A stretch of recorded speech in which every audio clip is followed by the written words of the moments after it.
छायसा गांव के किसान सेम की समस्या से परेशान, प्रशासन और नेता डूबे राजनीति में। बुधवार दोपहर 11:30 बजे मिली जानकारी के अनुसार पलवल के हतीन क्षेत्र के गांव छायसा के किसान सेम समस्या से परेशान हैं और दर्जनों मकान पानी में डूबे हुए हैं। उन्होंने कहा कि सेम की समस्या भ्रष्ट अधिकारियों और नेताओं की देन है। प्रति गांव 5 से 10 लोग गुड़गांव के नाल से पानी की चोरी करके सिंचाई करके, कुछ लोग मछली पालन के लिए अवैध तालाब और अवैध सब्सिडी ले रहे हैं और हजारों किसानों को बर्बाद कर रहे हैं। इससे लोग कर्जवान हो गए हैं। खट्टर सरकार को भी कहा और अब सैनी सरकार को भी चंडीगढ़ में बताया गया था और अधिकारियों को भी बताया गया, लेकिन समस्या का कोई भी समाधान नहीं हुआ है।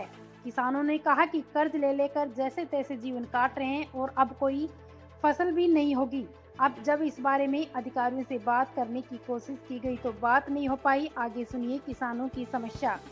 साहब ये 15 साल से सेम की समस्या बनी हुई है। कारण गुड़गांव कनाल से चोरी।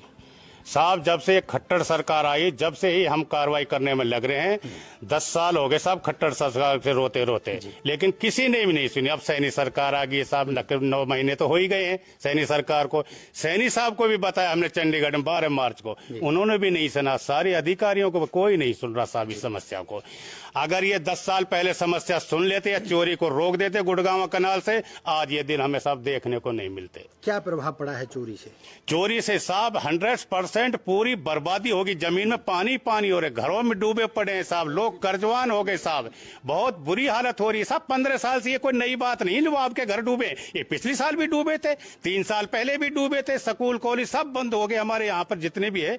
ये जितने भी घर आ रहे पहले भी डूबे थे साहब। बहुत लंबा समय हो गया है। ऐसे में प्रशासन ने आपकी क्या मदद करी? कोई मदद नहीं करी साहब। अब थोड़ी मदद करी है अपने एक्शन से। आप हैं जी, अपने मोहित वशिष्ठ हैं और अपने रियाज अहमद साहब। पहले भी रियाज अहमद ने कार्रवाई करी। 4 साल पहले जंगल बिल्कुल सुखा दिया साहब, लेकिन फिर रियाज साहब बदले हो गए। उसके बाद दूसरे एसडीओ साहब, फिर छूट मिल गई। साथ ही छूट क्यों हुई साहब? ये अपने विधायक परवीन डागर, इसने भरे पंचायत में बोला किसानों चला लिए तुम्हारे लिए छूट है। नूकू भिदूड़ी कृष्णपाल का प्रतिनिधि जिसको बोलते हैं साहब, पूरा नाम क्या था?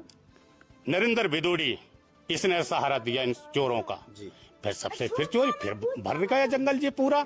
अब आपके सामने देख लो क्या हालत हो रही है। 100% अगली साल, पिछली साल भी कोई दाना नहीं हुआ। कोई 10% भूमि बची हुई थी, उसमें बुआई हुई थी। कोई सब्सिडी मिली? कोई सब्सिडी नहीं साहब। आज तक बता रहा कौन सब्सिडी साहब? ये चोरी तो रोक नहीं पा रही सरकार। सब्सिडी कोई कैसी बात कर लेंगे भाई? ये तो गुजारा कैसे कर? गुजारा सब कर्जा पानी ले लेके अपने जैसे तैसे जीवन काट रहे हैं साहब।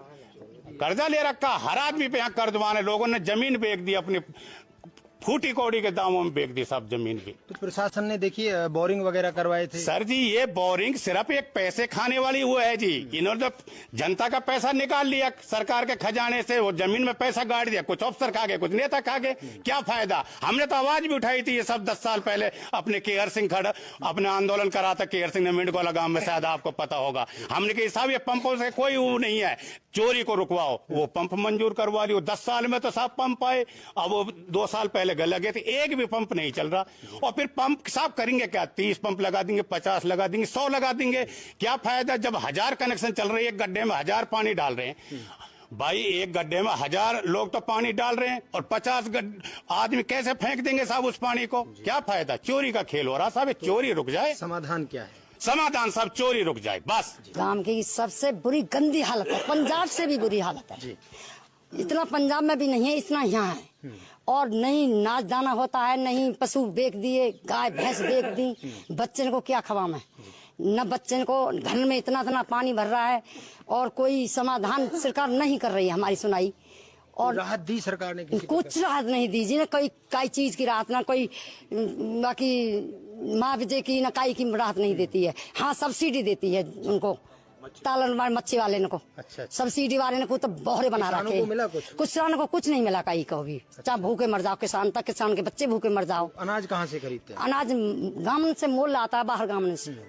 काई का पहाड़ पर से आ रहा है, काई का पार से आ रहा है, काई का मंडी से आ रहा है, काई का कैसी से आ रहा है। पसीस के लिए भी ऐसा आ रहा है, वहाँ तक 9 तक जिले से नाज कड़वी ओड़ भी लाते हैं। तो अपने नेताओं से नहीं कहा? अपने नेता ने वो कहली कोई सुनाई नहीं करता है।